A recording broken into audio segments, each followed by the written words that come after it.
হযরত বেলাল বলতেছে, তোর যে মালিক আমারও সেই মালিক, তামাম পৃথিবীর মালিক হলো আল্লাহ। বলতেছে, তোর মালিক তো আমি। কয় না, তুমি আমার মালিক না। বলতেছে, তাহলে মালিক কে? বেলাল ডাক দেয়া বলতেছে, আমার মালিক হলো আল্লাহ। এই কোরআনের কালেমা, কোরআনের দাওয়াত গ্রহণ করার জন্য হযরত বেলাল সামান্য মার খাই নাই। ওই বেলালের তুলনায় আপনি আমি কোন শ্রমই দেই নাই। ওই মিয়া বেলালের মতো শ্রম দিছে। এই জন্য আমার আজকে আপনাদের কাছে চাওয়া থাকবে, এই প্রোগ্রাম যারা প্রতি বছর ধারাবাহিকভাবে হয়, কিয়ামত পর্যন্ত আল্লাহ কবুল করুন, বলেন আমিন। হযরত বেলাল যখন মালিকের কাজ করতেছে, উমাইয়ার কাজ করতেছে, হযরত বেলাল মনে মনে জিকির করে, লা ইলাহা ইল্লাল্লাহ আল্লাহু আহাদ। উমাইয়া বেলালের ঠোঁটের দিকে তাকায় তাকায় বলতেছে, এই বেলাল, আমি কয়েকদিন খেয়াল করে দেখতেছি তুই যে আমার কাজ করস, আর তোর ঠোঁট শুধুরে তুই কার নাম নেস? বেলাল বলতেছে, আমি আমার মালিকের নাম নেই। মালিক খুশি হয়ে বলতেছে, ঠিক আছে, আগামীকাল থেকে তোর বেতনটাকে আমি বাড়ায় দিব। কোন মালিকের নাম নেস একটু কি বলবি নাকি? একটু চালামো, হ্যাঁ? কোন মালিকের নাম নেস বেলাল?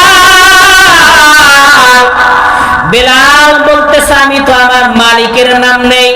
হারামি মনে করছে ও মনে হয় আমার নাম নেয়। উমাইয়া বিন খান বলতেছে, এই তুই কার নাম নেস? কয়, আমি এমন একজনের নাম নেই যে হলো তোর মালিক, আমারও মালিক। আল্লাহু আকবার। বলতেছে, তোর মালিক তো আমি। কয় না, তুমি আমার মালিক না। বলতেছে, তাহলে মালিক কে? বেলাল ডাক দেয়া বলতেছে, আমার মালিক হলো আল্লাহ। এই মুসলমান একটু আওয়াজ দেন, মালিক কে? আর আওয়াজ দিয়ে বলেন কে? হযরত বেলাল বলতেছে, তোর যে মালিক আমারও সেই মালিক, তামাম পৃথিবীর মালিক হলো আল্লাহ। উমাইয়া এবার রাগান্বিত হয়ে গিয়া, এবার রাগান্বিত হয়ে গিয়া, ইনশাআল্লাহ শুনে ভাইজান এসে পড়ছে না? আসতেছে, চলে আসছে। আলোচনা ইনশাআল্লাহ কোনোদিন যদি সম্ভব হয় আগামীতে করব। সংক্ষেপে আপনাদেরকে 5 মিনিট একটা মেসেজ দিব। এই মেসেজটা আপনারা অ্যাকসেপ্ট করবেন তো? ইনশাআল্লাহ সবাই অ্যাকসেপ্ট করবেন তো? এই মজলিসের পিছনে আমাদের অর্থ খরচ হয়েছে না? হ্যাঁ, এই মজলিসের পিছনে অর্থ খরচ হয়েছে না আমাদের? শুনে, কোরআন শরীফ কয় পারা বলেন তো? কোরআন শরীফ কয় পারা? আরে ভাই, বড় ভাইজান চলে আসছে, দেখেন কি তেলাওয়াত শোনায়, মেয়ে মধুর তেলাওয়াত। এই কোরআন শরীফ 30 পারা না?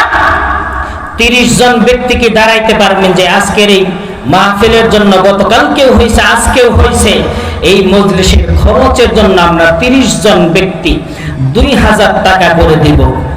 নাম্বার 1 নাম্বারে দাঁড়াইবেন। শুনেন, বেলালের মতো জীবন দিতে হবে না, আপনাদের পিঠের চামড়া পুরাইতে হবে না। একজন ব্যক্তি দ্বারা নাম্বার 1 নাম্বার পাড়ায়, 1 নাম্বার পাড়ায় দাঁড়াবেন যে হুজুর এই মজলিসের জন্য আমি 2000 টাকা দিলাম। দাঁড়ান একজন, লিল্লাহি তাকবীর। এই হবে না?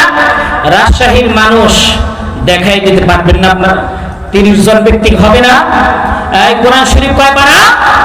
30 পারা না? ভুলে গেছেন নাকি? এখনো ডরাইতেছেন যে 30 পারা যদি কই আবার যদি আমার নাম ঘোষণা হয়ে যায় নাকি? হ্যাঁ, এই কোরআন শরীফ 30 পারা, 30 জন ব্যক্তি মাত্র 2000 টাকা করে। 2000 টাকা করে। একজন হাত তোলেন ভাই যে আমি এই মজলিসের জন্য লিল্লাহি তাকবীর। ভাইজানের নাম কি?